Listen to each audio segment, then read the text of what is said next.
I'll say so. Yeah, that's what Get the source. In the bag. My wife? No, in the bag. I was in the back of your house today. Oh, did you get it? Yeah. Didn't nobody didn't one of the alarms go off or anything? No. Dogs attacked me. Neither. 3 pit bulls. Not in my way. You got your committee? I was gonna be here all night messing around. What committee? Oh my God. Oh, man. Committee. I was gonna Oh say, no, Keisha wanted this. No, you did too. For what? here, I don't know anybody else. You want all these updates and everything. But you don't want to listen. You're sleeping during the meetings. No. Texting on your phone. Oh yeah. Then we need to have a. No, this is just an update. Some shit they doing cover this. No, we ain't been there. We will have a few minutes delay as we wait for some technical difficulty to be remedied. Oh, the mic. Hey, come on. Football's flat. Football's flat. Hey, Larry. Larry. Hey, Larry. The chain came apart the other night again. Hey, I'm booby. I don't know, I'm booby trapped.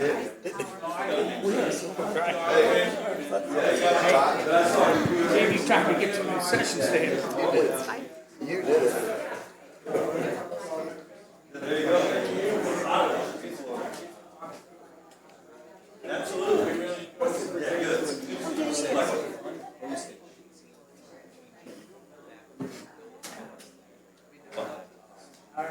Hi, Jeff. How are you, bro?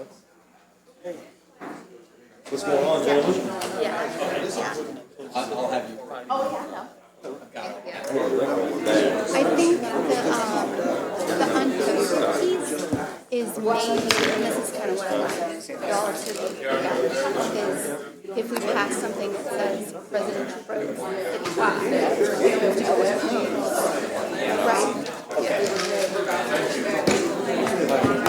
Sorry, well, we All are. right, thank you. After we had the first meeting. Fine. Turn it up.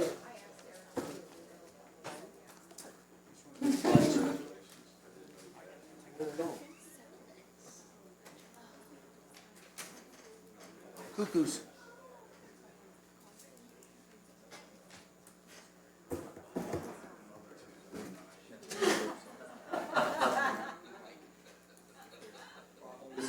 Do you need to borrow my computer?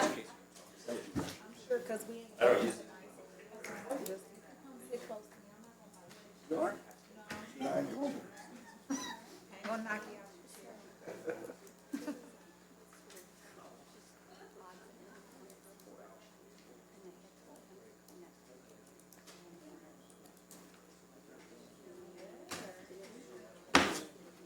Larry. Larry. You want to work Friday night?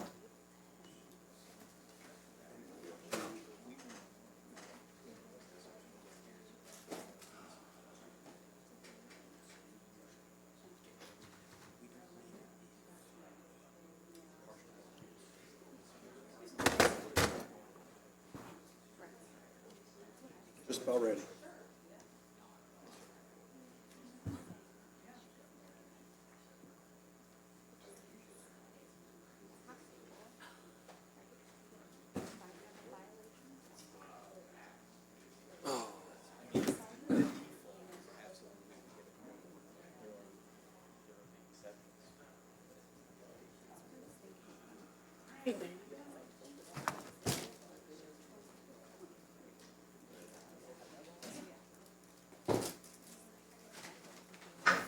Sure. 1 minute.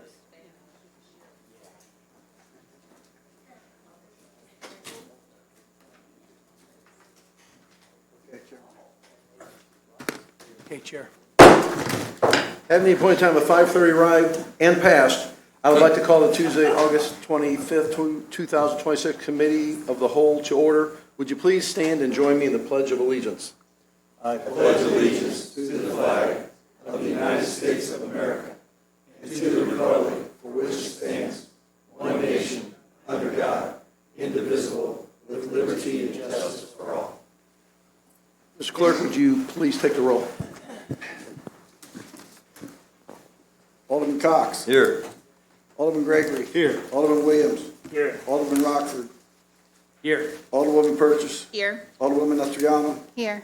Alderman Carlson. Here. Alderwoman Conley. Alderman Donlin. Here. Alderman Hanauer. Here. Chairman, you have a quorum. Thank you, Mr. Clerk. I would accept the motion for the approval of the August 11th, 2026 committee meeting minutes. So moved. Second. All in favor, say aye. Aye. All opposed? No treasury report. Are there, Mr. Clerk, are there any presentations?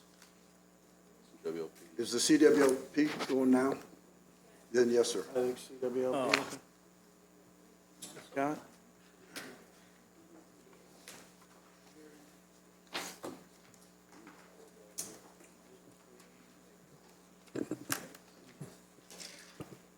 Good evening, and thank you. Well, Alderman Conley's not here, or Alderwoman Conley's not here, but the Alderman Conley and Alderwoman Conley and Alderwoman Purchase are the committee meeting, or the Utilities Committee members. They asked us to do a presentation, so thank you, and we'll give our presentation. Hopefully be short. Maybe. There we go. So the agenda tonight, I'll go over some solar purchase power agreements that we've got in place. We'll go over the IRP, some of the details on that. We'll get a little more detail on AMIs and the meters and kind of how the installation is going to go. An update on lead service lines and grants for the water division.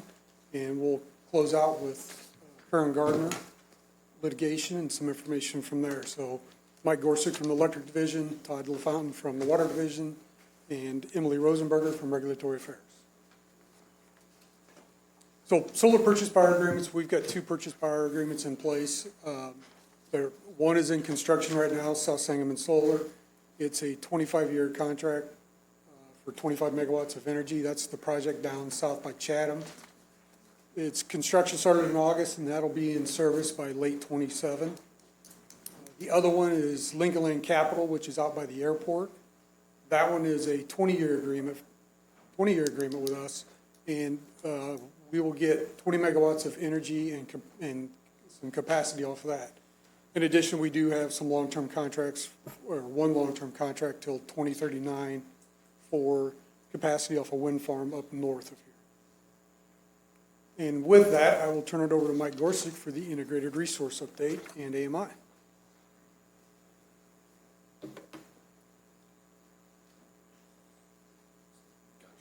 Good evening, everybody. Just do a quick recap on the IRP, or the Integrated Resource Plan.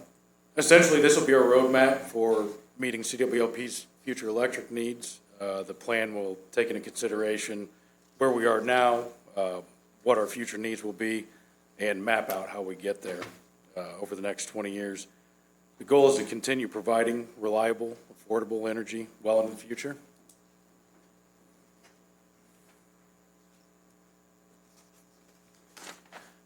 The last IRP that we did was in 2000. It started in 2018, completed in January of 2020. That looked at a range of options, including renewables, natural gas, market purchases, demand management, energy storage. As a result of the last IRP, we did retire units 31, 32, and 33. So now we're following the recently implemented state law and beginning the next IRP, which requires the utilities to update their IRPs every 5 years.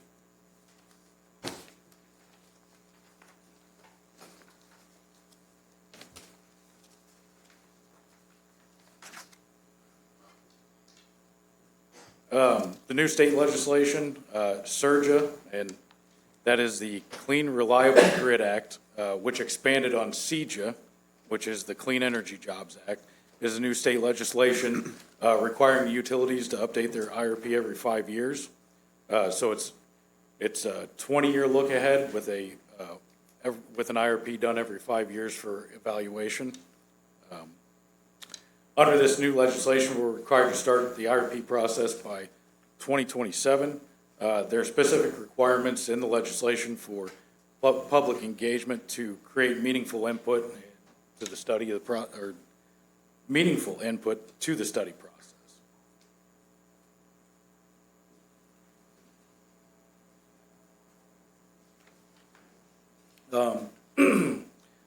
I want to briefly go over the mechanics of the IRP process, and I apologize, there's a lot of details in this one, just so you get an idea of the steps that we have to go through.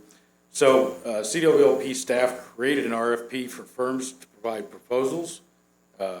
So we're in the process of selecting a vendor. We just got those proposals back. From there, once the vendor is selected, CWLP will start producing the data the firms will use as the inputs. The firms will coordinate with community input and give feedback on that community input. The firms will develop models with the inputs and the variables from the inputs from the community. The firms will then analyze the results, recommend a draft plan of action, and then the firm will present that plan with public engagement and feedback, and then the revised plan will be finalized and submitted.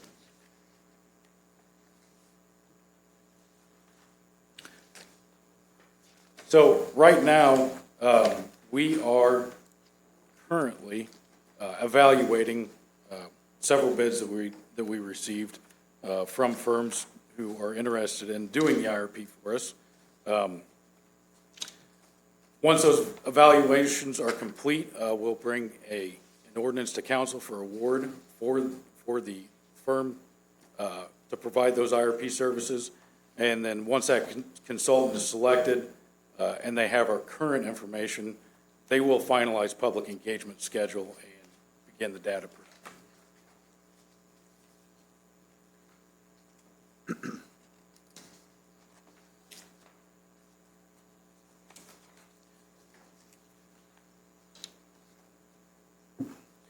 So the public involvement is it's an important part of the process.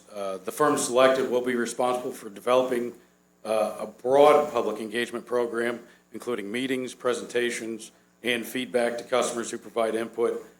We do want to hear from community stakeholders as we develop the plan, and there will be opportunities to do so. Ultimately, this plan will provide a roadmap to our energy future. And I'm going to jump into AMI meters next real quick. I know that we've had quite a bit of discussion on AMIs here recently. So I just wanted to do a quick recap on the benefits of AMI. We've discussed some of these previously, so I'm just going to do some highlights. Automatically collecting meter readings, detecting power outages, as everybody is interested in, enabling real-time monitoring and control, remote reconnects and disconnects, enhanced billing accuracy, and improving customer engagement and efficiency. We discussed before, it's a 3-year rollout plan in phases. So the installation and commissioning of the AMI system will be about 3 years. Landis & Gear was selected to provide the AMI system. We're close to releasing the installation and bid package which is the labor installation of the network and about 70,000 meters. Just as a reminder, this project is funded by the 2025 bond refinancing, and it will be capable of reading water meters as they're transitioned.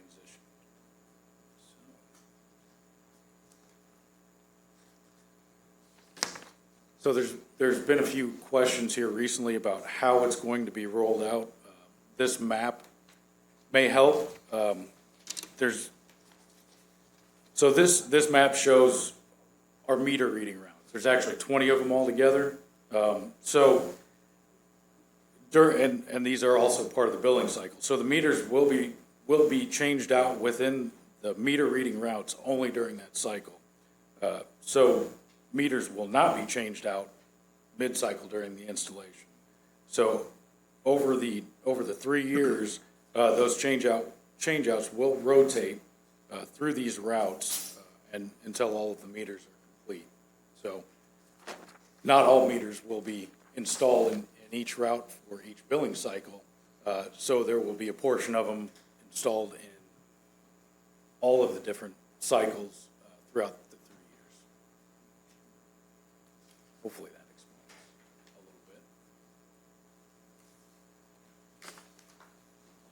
And I will turn it over to Todd for the main attraction of the evening.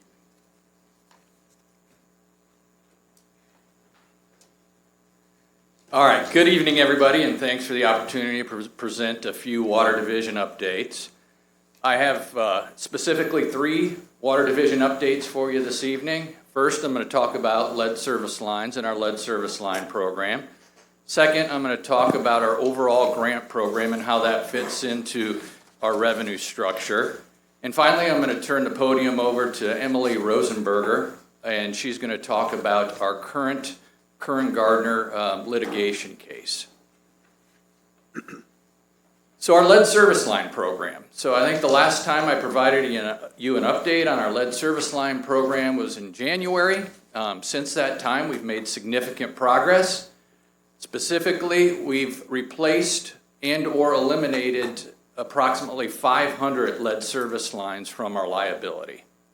So we did that by attacking our lead liability on 4 different fronts. The first front is emergency replacements. So these replacements are replacements necessitated by failure of the city side infrastructure. We've done 70 of those, and those have been funded with general water revenue funds on the public side and ARPA grant funding on the private side. So the second component to reducing our lead service line liability is our planned replacements. We've done 105 of those replacements since January. Those replacements are being done in wards 2 and 3, more specifically in Census Tract 16, I'm sorry, 23. Wards 2 and 3 census tracts 16 and 23.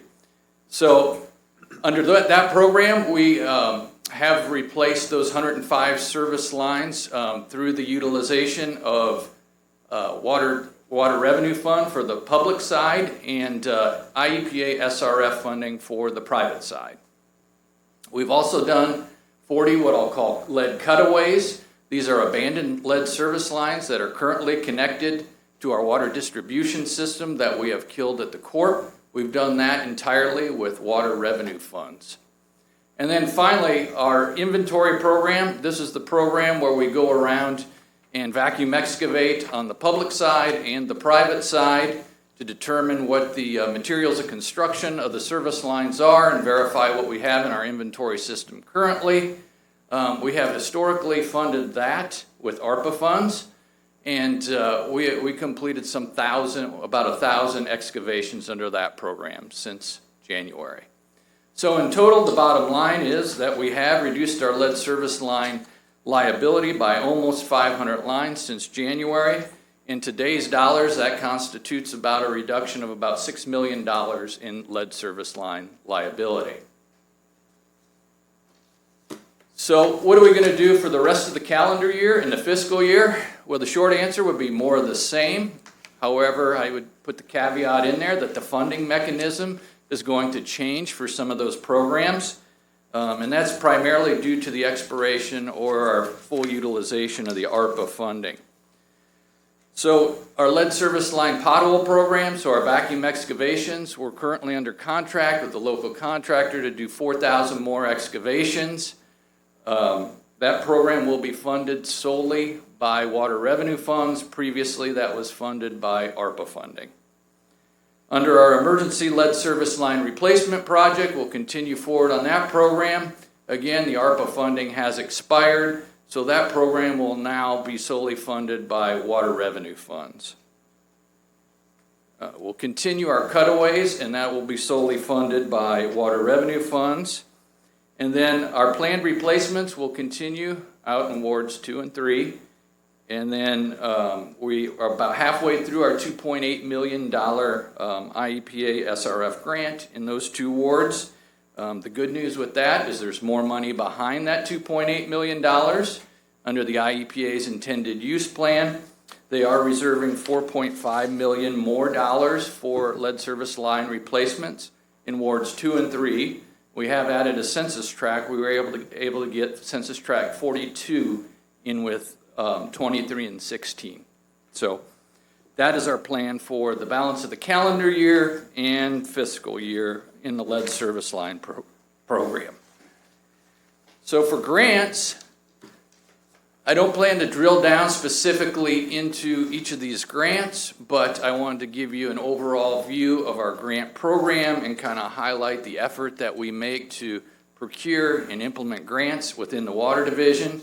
So in total, you'll see 10 grants on this list. That total grant dollar value is over $12 million. So those are grants that we have applied for, are implementing currently, or finalizing. So you can see we go wherever the money is potentially can be obtained.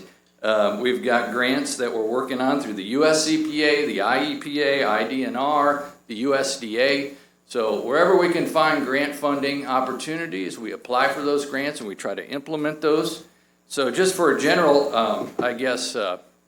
purposes of kind of comparison to our overall operational revenues, we operate just south of $50 million a year in operational revenues. So $12 million in grants adds about 25% value to our overall operational revenues in a given year. So that's additional value for the community and the department. So with those updates, I want to turn the podium over to Emily Rosenberger, our staff attorney.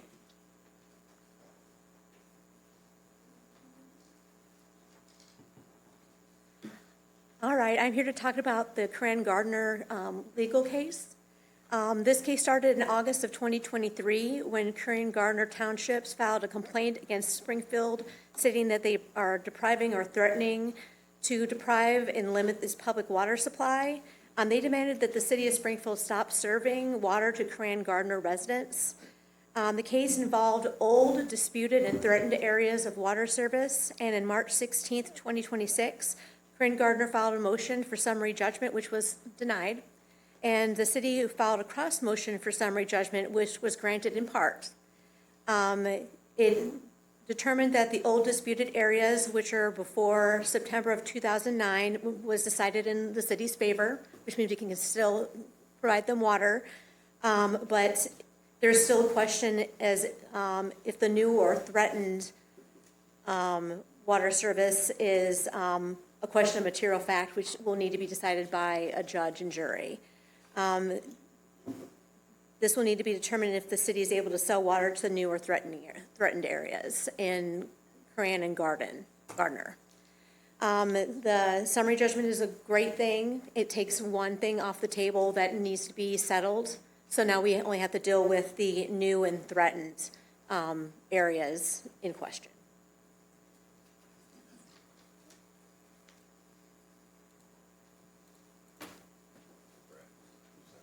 Thank you. I don't know if we want to open up for questions. Yeah, I think I have a question first. Todd, I recall maybe last year on the lead service lines, has EPA changed again? Did, when we voted this in a few years ago, I mean, is it down to 10 years now? Originally it was 20. Is that where we're at? Yeah, so the update on that is that case at the US EPA level, the federal regulation, is still working its way through the process.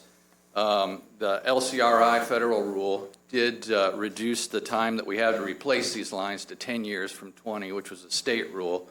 But subsequent to our last discussion, the state has adopted rules substantial in substance, basically identical in substance to the federal rule. And in my discussion with the state rule makers and the IEPA, they are planning to keep that 10-year replacement window here for Illinois, regardless of what happens on a federal level. So we are looking at a 10-year replacement window here in Illinois. You're confident we can? No, I wouldn't say I'm confident that we can meet get that. it done in time, right? We will do the best we can. Right. We are trying with that lead program update that I provided. We are doing everything we can to reduce our overall liability. I think we're at 9,138 lines right now. Come back here in January or whenever the budget hearing is. I hope to be deep into the 8,000s, and then we have another year to try to bring that number down sooner. But still, even if we get around 7,500 lead service lines, we've never done 750 in a given year. And I'm confident that I could assign 3 crews to it at water distribution and get it done on the public side. I'm not so confident that our private contractors could keep up with this on the private side. And Scott, one other question. As far as a rough estimate of the IRP, when that's going to, picking up the consultant and all that, are we still months? Is this a year? Where are we at roughly? No, like I said, we just got them back last Thursday. So probably within this month, you will see, or early next month, I should say, you'll see an ordinance come through to award that to them. And then we'll start that process. Last time it was 2 years. I don't think this one's going to take, we don't have 2 years. By state law, we have to have it started by January of 27, and we have to have a final version by January of 28. So We have some questions from alders. First up is Alderman Donlin. Thank you, Mr. Chairman. Ladies and gentlemen, congratulations on the Kern Water decision. That's good news. It's been going on for quite a while. It brings to light a question, my next question. You didn't go over this, but as you know, as the city grows, historically, we would purchase the electric customers from Ameren, Silco before that. Correct. And at some point years ago, that ended, and there's been a dispute between the city and Ameren. What's the status of that dispute? So we have been actively working with residents that are asking us to convert from Ameren to CWLP. So we are in that process.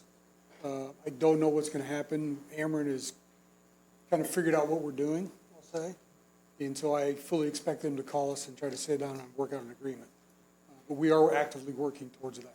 Well, I understand what you said, but what's the status of the dispute? Wasn't there an actual lawsuit? There was a lawsuit. It was remanded back to the circuit court, and nobody's taken it up from there. So I expect it to be remanded. I expect Ameren to call us and either work through this on our own, or if we can't come to an agreement, we'll probably end up back in court. Yeah, in areas out on the very west side that are impacted by this, I know there's other areas of the city on the south side and others on the east, way east. But in Ward 9 in particular, there are areas where we're, quote, wheeling. Yes. Where there are CWLP customers, but That's all over the city, but yes. Yeah, they're provided electricity technically through Ameren, and it gets confusing when there's an outage. Yes. You and I have talked about it before. I just haven't talked to you about it in a little while. Right. What's the status of trying to clean that up? Part of what we're trying to do would clean that up. The hard part is the wheeled customers, depends on where the infrastructure is.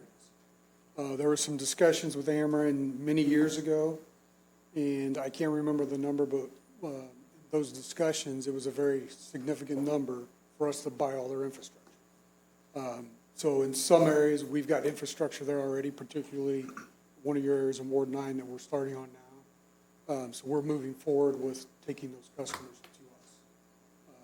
Where it's going to go in the future, I don't know. I don't think Ameren's going to go lightly on us taking their customers. No, I understand that, but if you could, just please keep me apprised as we go along. We will. And, so I don't have to bring it up here. Thank you. Yep, no problem. Thank you. Alderman Hanauer. Thank you, Chair. Greg, congratulations on that. That's a big victory. That could have cost the city a lot of money, if we had lost that one. I guess my question, the question I have is, okay, so it's 1 mile of the city limits from September 23rd, 2009. Where would that start at? Would it be Linhart Road and go out, or is it Cocamill, approximate? We have a map. I can send you the map. All right, I just was kind of wondering because the other aspect that we had, the concern out west, was because they didn't have the pressure for fire hydrants, and so that would have been pretty much, we would have had to run our water anyway for fire hydrants. I just, But that's a big victory. I was pretty concerned about that one, so that's the best news I've heard in a while, so thank you. Good job. Alderman Gregory. Yes, Mr. Rogers, real quickly, or Todd, I just really have on the lead service lines. I was sort of confused with the math, 105, 70, and 40. And we said we had taken 479 reduced from the inventory. Is some of those some private reduce? Or am I missing something? Yeah, all right, so those first three, I guess, bulleted items, those are actual construction projects, replacements, cutaways, things like that. So the balance of the reduction happened through the inventory program. So about half of the reduction in total lead service line liability was through construction, and the other half was through the lead inventory program. Some lead or service lines in our inventory system, current paper system, as we uncovered them, had already been replaced. So it's about a 50-50 split. Okay, all right, I appreciate you. And my last, and this is not a real question, it's just more of a, hopefully, as I'm, dealing with one of my residents, these long water line situations that we do go through, where they're, from the house and it's, a long way away, if we could look for grants to help with those situations, for our customers, And I guess the reason why I'm saying that is it's sort of tough. I know one of our residents was given a quote of $7,000 and to go all the way back through our alleyway to fix this issue. And we're going to just run into a lot of problems more and more. I don't know how many of those situations we got. I'm sure you do more than what we would know, but those are popping up more and more. And I just want us to think about that. If there's any money out there available. Yeah, there's been a number of reasons why that's occurred. I think one week, I think Alderman Williams alluded to a couple of the reasons, but some of that has happened historically over time. I would call those the exception. Yes. But it's not just a handful. It's more than that for sure.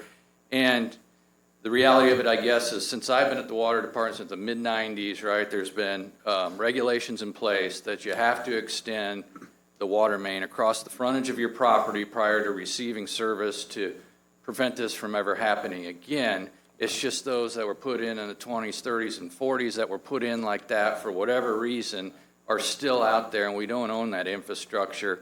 So I haven't, obviously we make a big effort at grants, and we try to find grants anywhere we can, but I haven't found any specific to that other than what we've procured through OPED. Okay, I appreciate you. Thank you. Alderman Williams. Yeah, thank you, Mr. Chair. And I want to pick up right where you just left off. So when a constituent has their home and they have that situation, as you know, one of Ward 3's examples was the home had the problem with the water main, but the water main ran down an alley and then across a neighbor's backyard over to the next block where his main was, could not afford it, couldn't begin to imagine the cost of trying to, to do that on his own. He eventually sold the property. When I did talk to the department, I believe this was one of the farms that back then in those early years, it was all farmland. So when they, I guess, plotted out the blocks where we are today, the water main still remained way over there. And until there was a problem, you don't know that. You don't realize that until it's time to fix something or repair something, which is what happened to his guy, and he got in there. Now, we did look around for grants and any kind of state money, federal money, or anything that would assist. The scary part is we don't know what's really out there. Do you guys know of if there's more than one or two of these type of situations? Yeah, I mean, there's definitely more than one or two, more than a handful for sure. It is an exception that those would be holdovers from way back when. And those decisions could have been, like you said, because of farm ground and that maybe they owned the entirety of the ground at that point in time and now it's on an easement. But the reality of it is we get approached all the time by people trying to develop individual lots that just want to run one of those long service lines because in the short term for a construction project, obviously that's more economical than running water main at $100 a foot. So I can assure you it's not happening today, and it hasn't happened in the last 30 years, but we still do have those one-offs out there to deal with. So we would be in agreement on that, either it was a farm or either it was an individual just kind of wanted it that way because they owned all of it at that time, and that's just the way they operated and set up. But I'm just gonna hope that we don't run into this a whole lot because it does become real challenging. And real quick, I want to back us up to the IRP process. So we're evaluating what's come in. We're evaluating, and you're going to make a final selection. I think you said next month, maybe. I'm hoping so. Okay, so on these timelines, is there? So I think we have to have this up and going by the first of this year. I mean, the first of 27. First of 27. So we've already started that process. So we're ahead of the game right now. Yes, we are. So when will we be? How long will we have to have everything in place and be completed? By January of 28. We got a full year. So a full year. So I think all my other questions were answered by previous questions. So thank you. Alderman Cox. Thank you. First of all, congratulations, Mr. Mordock and Ms. Rosenberger, on your partial summary judgment. That is huge. So I echo those other comments. When is their deadline to file the appeal? So we still, because that was partial summary judgment, we're still working through a couple contested properties. So it won't be until after we have a trial on those handful of properties. Okay. After that, they'll be able to appeal the entire decision. Okay, so it's kind of the appeal process on that is pending until the rest of the matter is settled, I guess, basically. Yeah, the partial summary judgment covered 95-ish% of the properties at issue, but Wonderful. We need to get through trial. That answered my next question. And are we going to trial? Or is there still a chance that something else happens? If you can discuss it, I understand litigation's weird. Yeah, I there's always a chance of settling up until the eve of trial. Sure. But there is. And I ask because this case is holding up other matters, specifically to Lake Springfield. So thank you very much. I appreciate that. And congratulations again. That's a big win. All right, Scott, seeing no other questions, thank you, and to your team. Alderman Williams, you okay? Mr. Williams? Alderman Williams, you fine? Okay. All right, next we have ordinances tabled to remaining committee. Mr. Clerk, would you read those ordinances? Ordinances tabled or remaining committee, Thank you. 2026-339 and 2026, no, that's it. That's it on the table. Anyone would like to remove any of these ordinances for committee consideration? Sir. All right, seeing none. Mr. Clerk, ordinances up for committee consideration. First ordinance is CWLP 2026-383 is an ordinance authorizing the purchase of new switching infrastructure for a geographic information system, GIS storage area network with Presidio Network Solutions LLC in the amount not to exceed $126,027.36. Move consent. Second. We have a motion to pass. Move to consent and second. Any discussion? Seeing none, motion passes. 2026-3. We didn't vote. We didn't vote. Oh, let's vote. Sure. All those in favor say aye. Aye. Those against? Motion passes. Getting quick on the gun. Go ahead, Mr. Clerk. Thank you. 2026-384 is an ordinance approving and authorizing execution of an agreement with Serum USA, Inc. in an amount not to exceed $590,000 for the purchase of for new catalytic modulars for the Dahlman Power Station, number 4, for the Office of Public Utilities. For consent. Second. Any discussion? Those in favor say aye. Aye. Those against? 2026-385 is an ordinance authorizing additional funding of $2,934,383.60 and authorizing a supplemental appropriation of $618,559.55 for natural gas procurement for the Energy Authority, Inc. for the interstate combustion turbine for a grand total not to exceed $17,413,090.03 for the Office of Public Utilities. Move consent. Second. We have a motion for consent and second. Any discussion? Seeing none, those in favor say aye. Oh, I'm Sorry, Alderman Gregory. Thank you.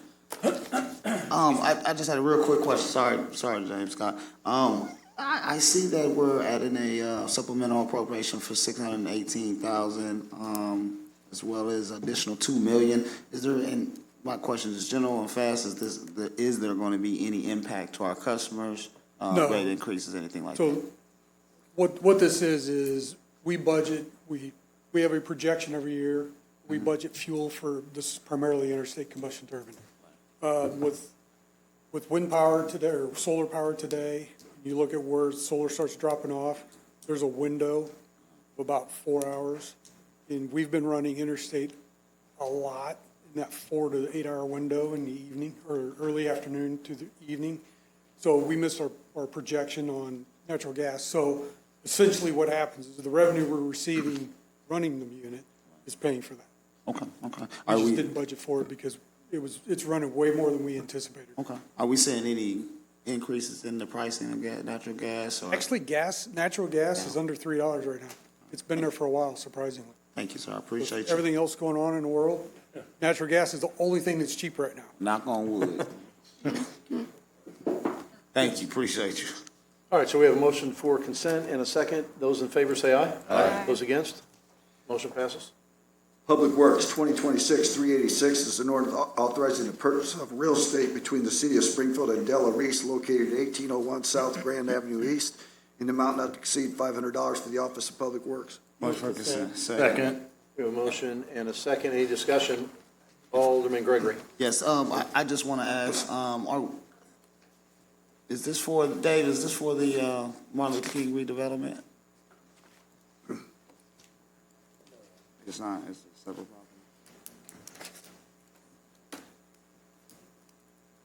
That's correct, Alderman. Okay. This is land acquisition for the MLK improvement project, which will include the road diet.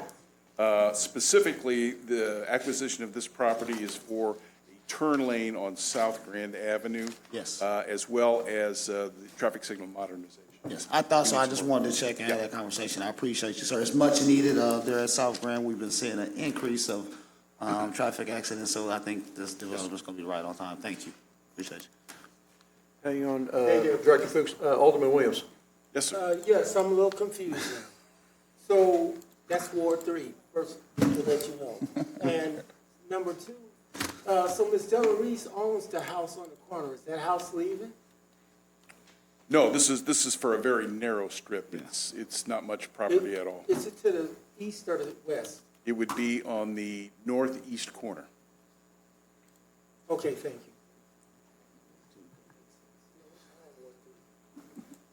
All right, everybody good? I think we have a motion for consent and a second. We've had discussion. Those in favor say aye. Aye. Those against? Motion passes. General City Business, 2026-387 is an ordinance accepting payment to Sangamon County Clerk in the amount not to exceed $257,810.85 for the city portion of the one-time cost on Tyler Technology Systems as a service agreement for the Criminal Justice and Public Safety Initiative for the Springfield Police Department and the Springfield Fire Department. Move consent. Second. We have a motion for consent and a second. Any discussion? Seeing none, those in favor vote aye. Aye. Against? Motion passes.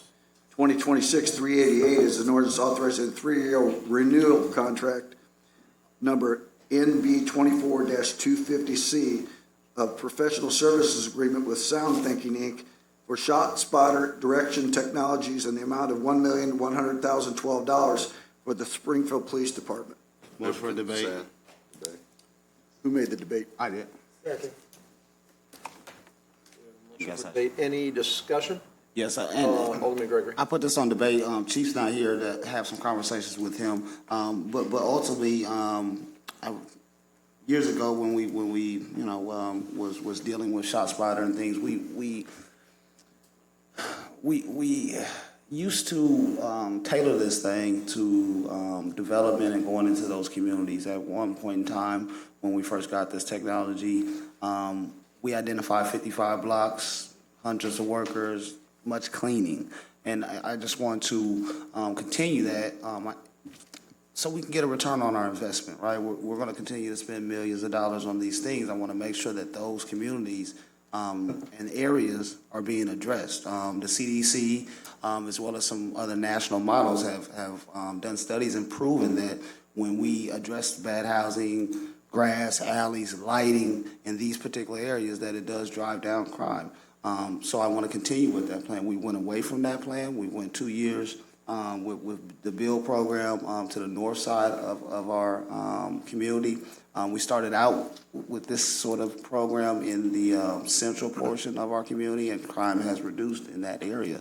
And now it's pushing south, exactly where our ShotSpotter calls beat 400 and 500, as we've heard Chief say before.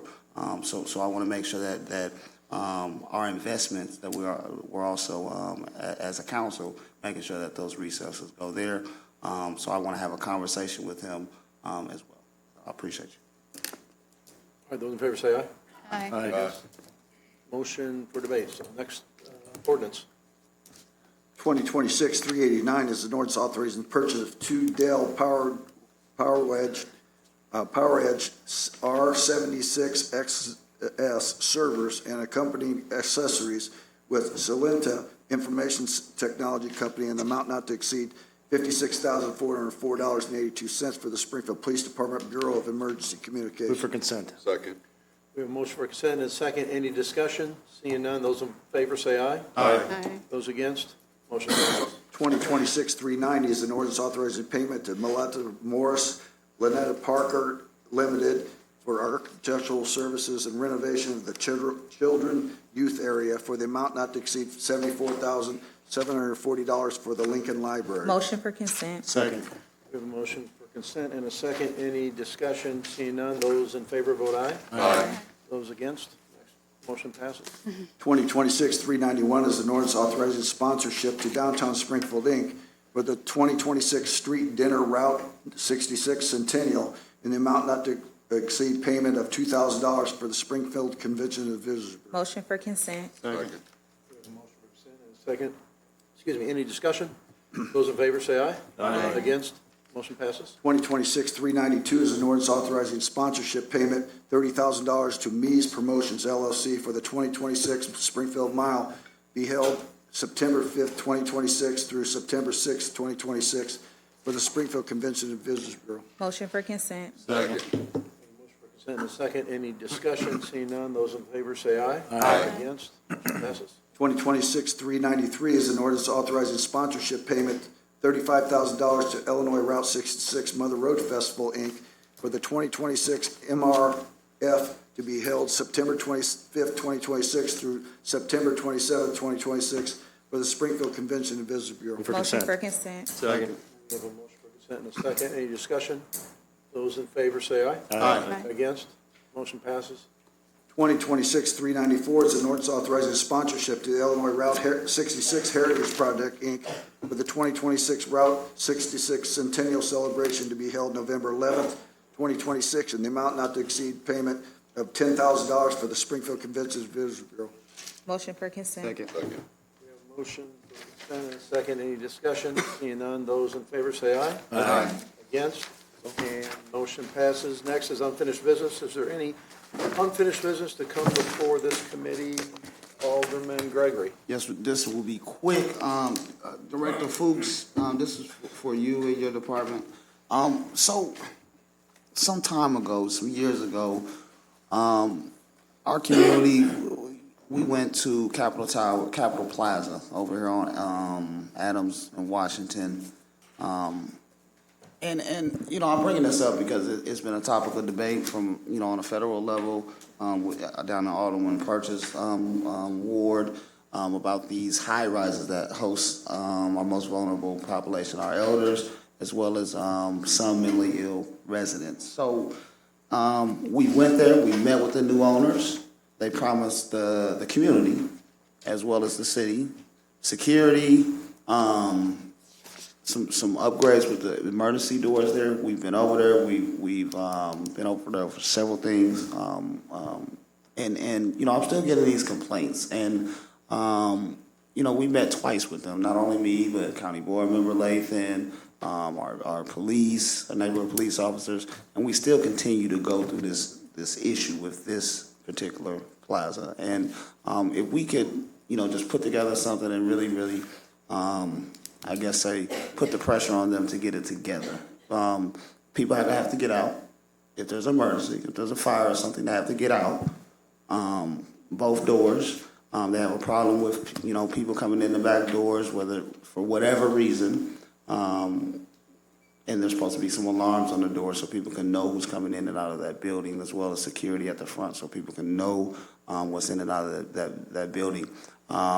They do want our officers to be there, but, of course, our officers cannot be there. We don't pay them to monitor any private situation 24 hours. So the security is on them, and that's what we were promised, and that's what we were told. So if we could, circle around and have the team really, really take a look at that and see if we can come to some resolve once and for all on this property. Because it's been going on a long, long time. It was something else, now it's this, and we met with the owners. He sounded enthusiastic. We believe in him and stuff, and now everything is gone. And I just don't want a situation, like we've had throughout our, so I'm just trying to hop on it early. I appreciate you. Thank you. I'll be sure and get together with fire safety and we'll make an arrangement. I appreciate you, sir. Thank you. Alderwoman Notarano. Thank you, Chair. This is actually not a Public Works related, so you're free to go as. Exit stage right. Yes, yes. Hold on. So I was at a neighborhood meeting last week and heard from some residents who follow along at home that there are still some problems with our broadcast. Namely, the closed captioning is inaccurate and detrimentally so for our hearing impaired folks at home. So I just wanted to see if maybe there's an update, like have we changed something recently? And then also our mics are not working as well. And I thought that we had invested in new mics or new mic technology. So just wanted to see what the update on that was too. I can look into the closed captioning. We haven't changed anything with it, so I can see, I'll watch back a couple of the videos and see where exactly it's going wrong. I know we use a different service for that. For the microphones itself, we did get new software. It was the wiring for the microphones that went into it, so our physical microphones were not part of that upgrade that we had received. The current upgrade that we got right now, if you guys move away from the microphone, it'll go in and out. So it's really important for when you guys are speaking. I know you guys want to look at each other and make eye contact, but that's when we get that weird cutting in and out. Okay. So right now they're pretty sensitive. I know last budget I came up here and I told you guys that was a very costly project that we were going to try to go to in multiple phases. And so if I'm looking at the second phase, it will be to replace the actual microphones that will be up to speed to be able to handle kind of the range of volume and also just the range of talking that you guys do during it. But I will definitely look into the closed captioning because that is definitely something that's very important.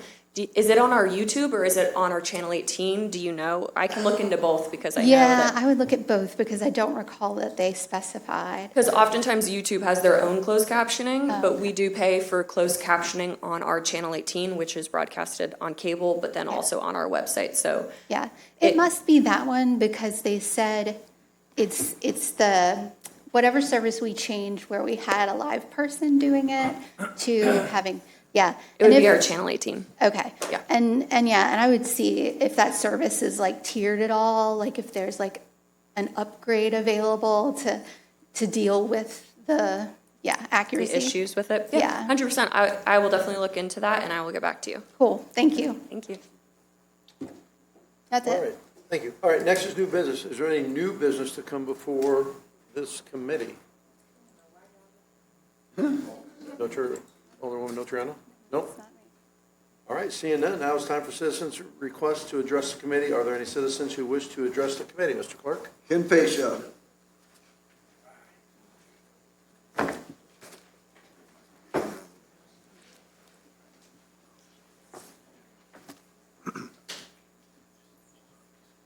Evening, everybody. Good evening. I think I found a comfortable spot for the mic now so I don't blow out the speakers.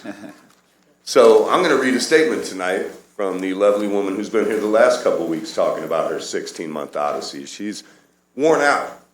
Understandably, she is stressed out and tired from dealing with all of this, along with school starting this week. As a lot of parents know, it's a very difficult transition to get your kids into school. So you can only imagine doing that while also trying to move into a new space that still isn't yours while you pay a mortgage on a home that you can't occupy. So she spoke with WICS because last week WICS said that she had turned down an offer from the city back in March. Oddly, the documentation for that is not available in any of her documentation. Now, I'm inclined to believe her. I've seen the level of documentation she has. I don't think she lost that one, so she's a little upset that the city gave a statement to the news that she had turned down an offer. It makes her seem difficult to deal with her, like she didn't tell the whole truth while she was up here. We know how those games get played, though. So she feels as though that the statement was made publicly in a way that could discredit everything that she's worked so diligently to document and prove regarding the city of Springfield, Mayor Misty, and her administration. Her concerns have never been about creating a narrative. They've been about bringing attention to what she believes has been a repeated pattern of untruthfulness, negligence, and a lack of accountability. She wants people to know that she didn't bring her children before the city council for sympathy. It's very clear to her that empathy was not something she could expect to receive from certain members of council and leadership. She brought her children into the situation because she wanted to provide an example for them, to see their mother advocate for their well-being and stand up for what is true and what is right, even when that means standing up against an entire city and the administration that leads it. Being their mother is her greatest blessing. At the same time, her children have taught her something even more important. Even as adults, we must remain teachable. She sincerely hopes that her advocacy can become a teaching moment for Mayor Misty and her administration. She wants to remind them of the importance of due diligence and accountability. When responsibilities are delegated to others, leadership must still reevaluate, redirect, and reassess when those responsibilities are not being handled appropriately, especially when the same concerns are repeatedly brought to their attention. She has consistently provided documentation to support what she has said, and yet continues to be portrayed as though she is somehow being dishonest when she has repeatedly provided evidence demonstrating the opposite. Regarding the alleged settlement offer, one was not made until today, in fact, and it's still lower than the needed amount in order to pay it off. See, a lot of times people like to think that if you keep things behind closed doors, like I mentioned last week, that we won't find out. We know what that executive session was about, folks. And silencing council members and silencing dissent to avoid liability is cowardly. If you wanted to avoid liability, Murdoch, you could have probably done that in the previous preceding 16 months. Now is not the time to circle the wagons as though you have something left to say. You will lose a lawsuit, and I think you know that. And that's from me, just as a note. I digress. When she followed up with WICS, she was told that she had spoken with an attorney. That raises another question. Was the alleged settlement offer that was supposedly made in March, or was there now a claim that it occurred in May? Regardless of whether she spoke with an attorney, the fact remains that she was never presented with a settlement offer as the city claimed in that news statement. That is a falsified news report. She is simply asking that the public record be corrected, as I have done here, and that the facts be represented accurately. She has nothing to hide and is more than willing to provide the documentation to anyone that asks, supporting every single statement made here within and previously. You know, I gotta say, man, I've talked to other city administrative people that worked here before, and in situations like this, there's a very easy approach to it. There is $61 million in the corporate fund, $105,000 is the current quote to repair all the problems, expenses, and costs this woman has incurred in 16 months. That is a drop in the bucket. You just approved how much money for everybody else? It is absolutely frustrating that the city administration wants to silence sitting members that are elected officials representing the community to avoid and lessen your own liability. If you were worried about liability, I've got news for you. There are easy ways to do that, and part of it is handling the situation before it becomes a year and a quarter in, relying on a third-party contractor and shifting it off on an insurance company, as though you don't know what's going on. I sincerely doubt that. I give you much more credit for your intelligence capability and legal knowledge than to assume that you got hoodwinked by a third-rate insurance company and a borderline criminal contractor. It's absolutely appalling that I have to come here again and speak about this because the city has failed to make a realistic offer and does so right before council, almost as though they intended to drop a release on it to silence any dissent. as they've done previously. Thank you. Thank you. Aaron Cahill.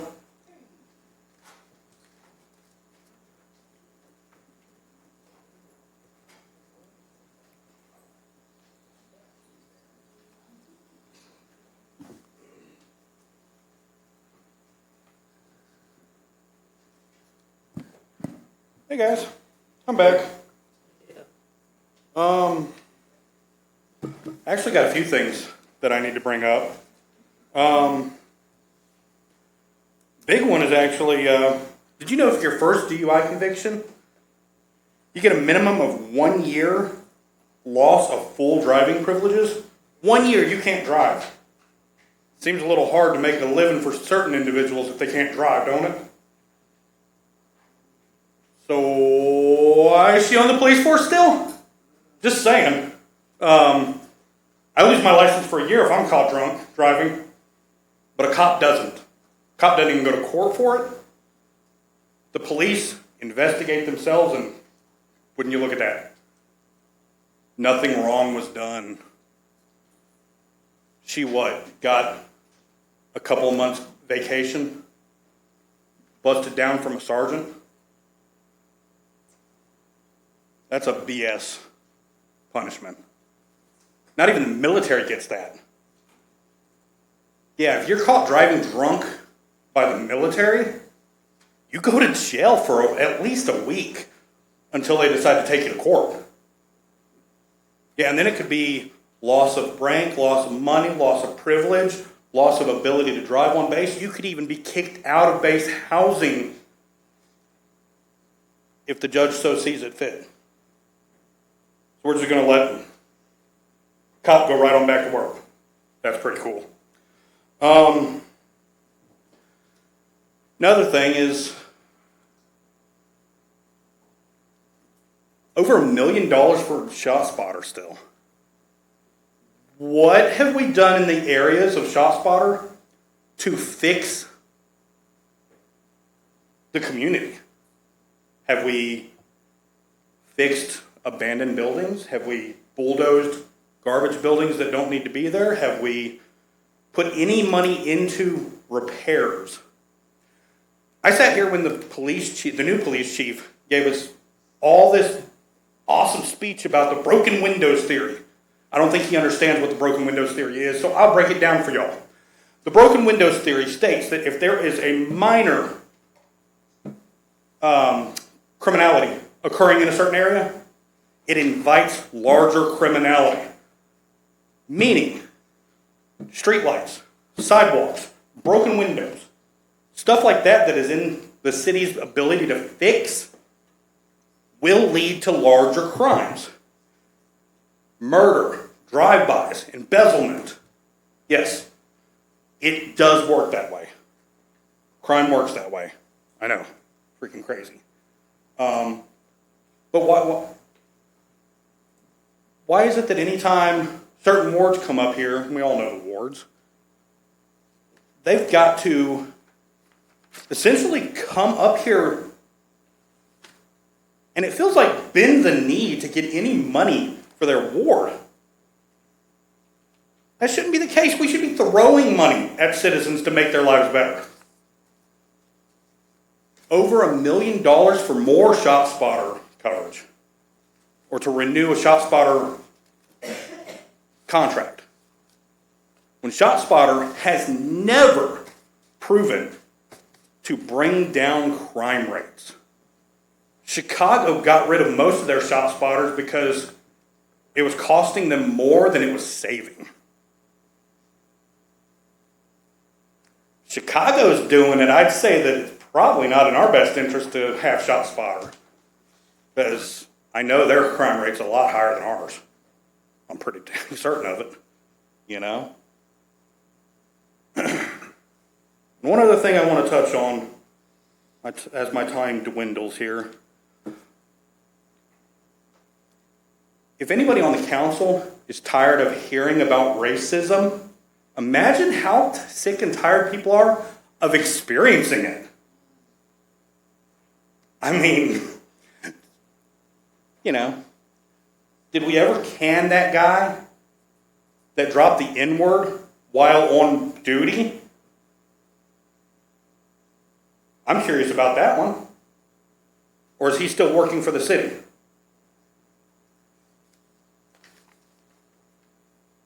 No, nothing? We're not sure? All right, cool. Well, for the city's sake, I hope he's not working for the city anymore, because that is one hell of a lawsuit. Tara Lee.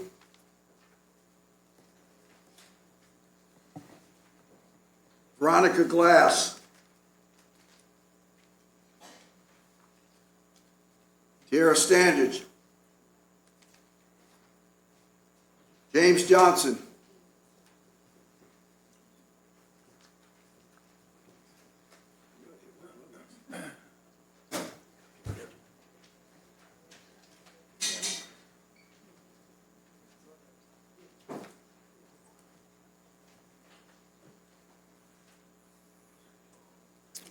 Let me start with saying, WCIA Channel 3 Decatur, you're the best news station in Central Illinois.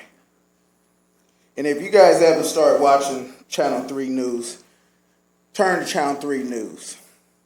Because our local news is not going to cut it. It's fake news. Or they only want us to hear and know what they want us to hear. And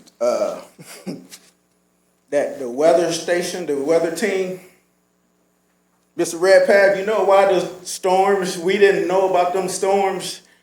The first one where it hit the north end, and then the one 2 weeks ago when it blew through here on the first weekend of the fair, it's because they were busy following storms over in Indiana at the border. They don't care about this area. We got to follow storms all the way to the Indiana border. But we missing storms right here in town. So, as far as I'm concerned, that whole, all of them can go fly a kite near some power lines. Now, Gary, Indiana, we praying for you, we hear you, we see you. Memphis, Tennessee, we hear you, we praying too. We know what's going on.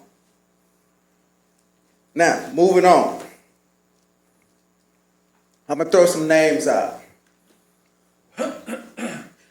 For you ones that have lived long enough and know, remember Rodney King?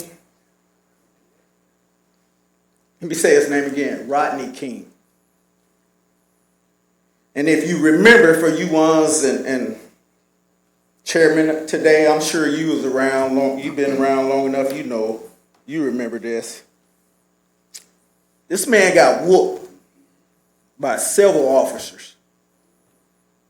And they tried to lie about it and say, you know, it didn't happen and blah, blah, blah. And then guess what? A videotape arose. And the truth came out. Now let me tell you another name. Sonia Massey.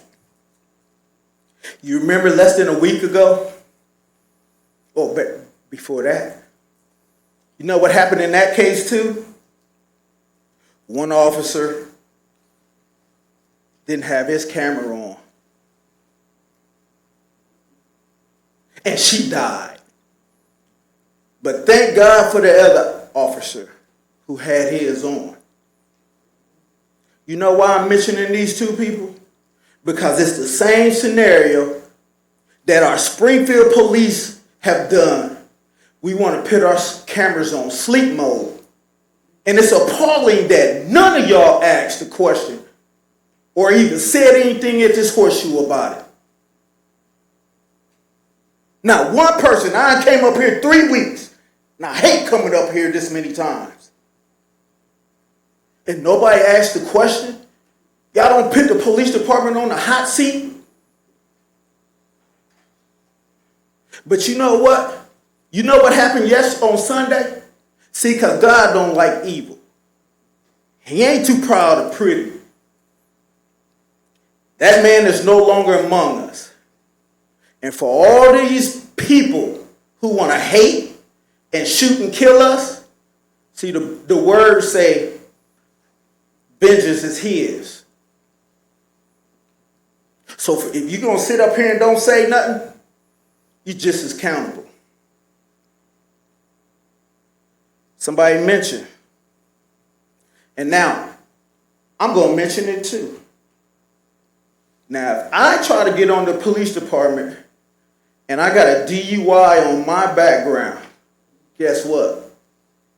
I don't get hired. I ain't heard nobody say nothing about that up here. So you make it make sense to me. How does anybody have a DUI that's supposed to serve and protect and still keep a job with this police department or any police department? Somebody please make it make sense to me. Rosanna Polito.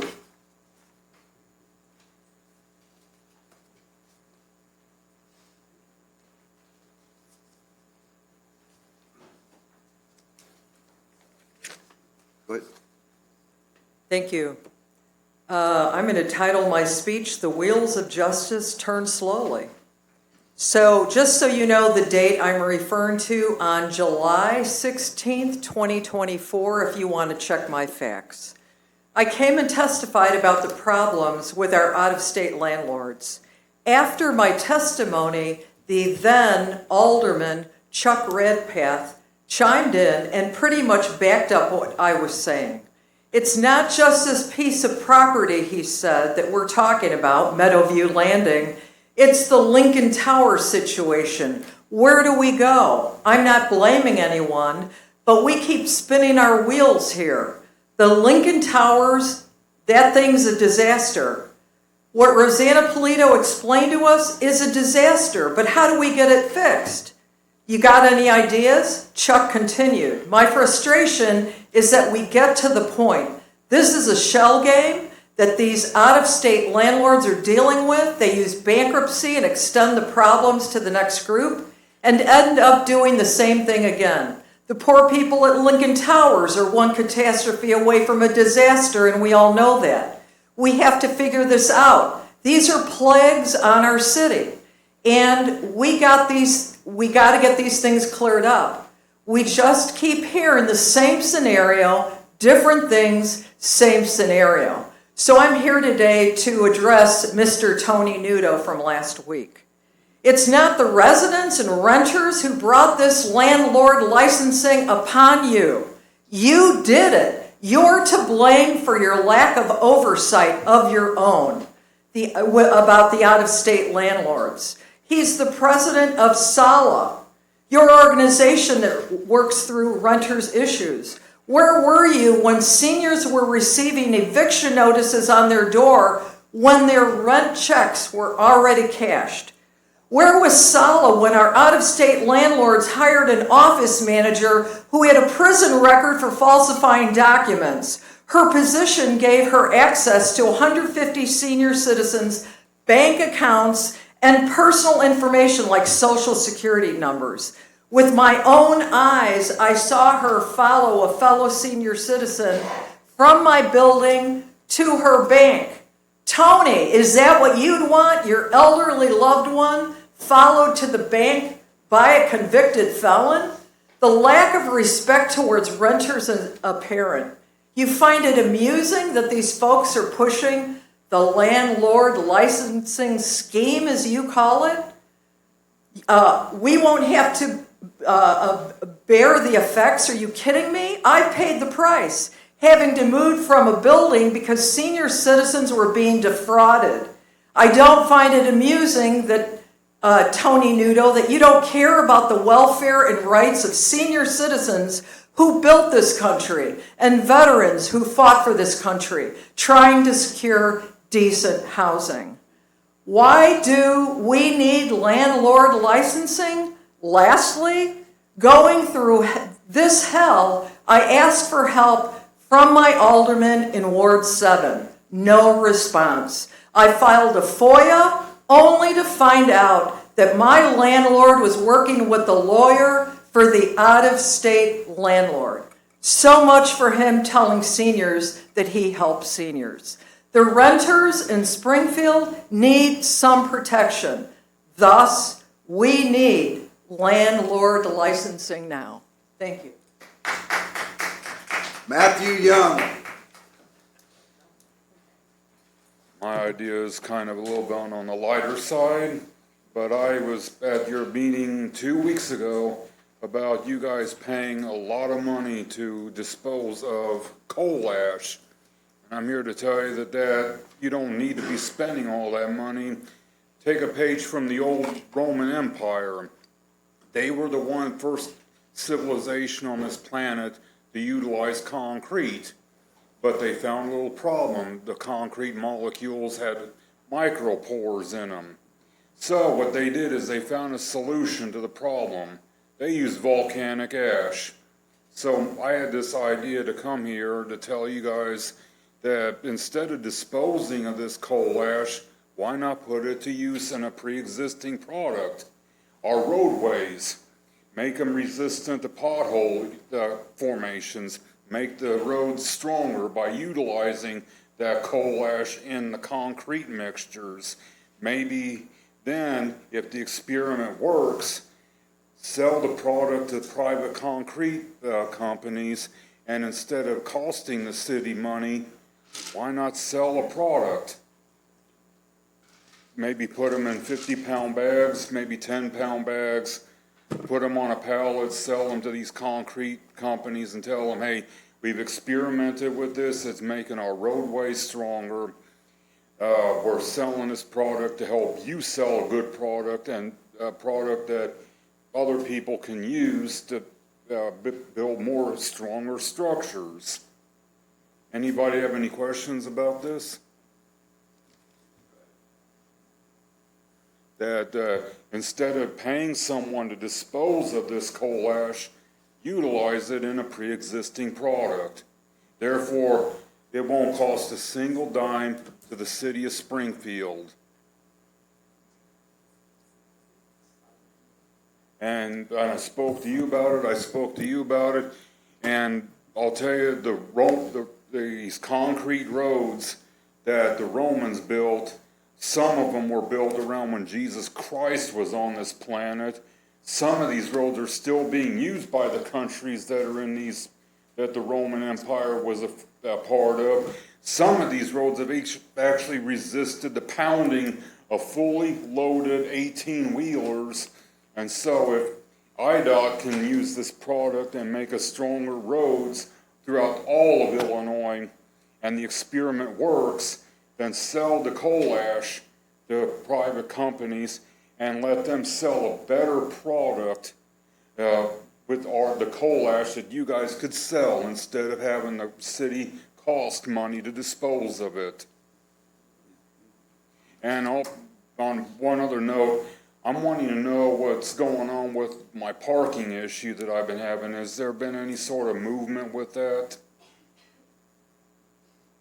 I know I'm trying to speak to Lakeisha Purchase about it because this is her ward, and I'm wanting to work some sort of a program out that would benefit people working in the city, in downtown Springfield, that they wouldn't have to be worrying about getting parking fines for parking peacefully while going into their work sites. Would there be a way that I can meet up with you sometime and draft up maybe a plan? Yes, you can, Alderman Purchase, go right ahead. thank you, Chair. Yes, you can, and then I will speak with Corporation Counsel Mordock. And then, like I said, the Romans had it right. Their roads are still around. Their roads have existed since Jesus Christ was here. Their roads have resisted pounding of those 18-wheelers.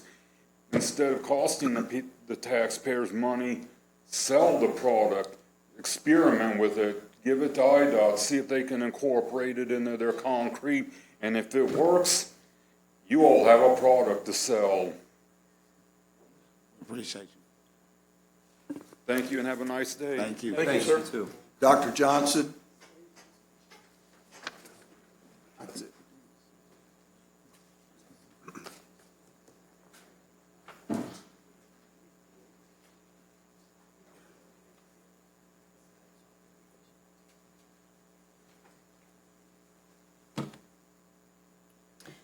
First, peace to Sonia Massey and her family.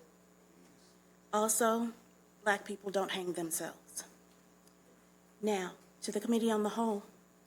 My address today is about communication and relations between the City of Springfield and its citizens. Over the 3.5 years that I have watched the conversations, presentations, scenarios, and shenanigans around this horseshoe, I've been shocked and aghast at the differences between the ways that certain council members, the clerk, and the mayor treat members of different groups of citizens in Springfield. If some members have an advanced degree, you might treat us differently. If someone disagrees with you but is white, male, and/or popular in the city, you might treat them with some respect or tolerance. But if citizens of color without degrees, money, or power address this council, your responses have been quite telling. As quoted by Ken Pacia in the August 11th meeting, you're never beating those racist allegations. However, today, I would like to qualify Ken's remark. If the City of Springfield Mayor and City Council would follow the many recommendations posed by members of marginalized groups and organizations in this city, you could actually make the progress that a capital city should make. If this administration showed the least bit of cultural competence toward the different ethnic, civic, and immigrant groups, sorry, lost my page, you might actually receive the respect of those same citizens. For instance, Black Lives Matter Springfield has been quite patient and kind to city officials. They have engaged in the very tiresome meetings for accountability of the Springfield Police for longer than I have lived here. They have addressed each of you with the type of respect that you say you deserve.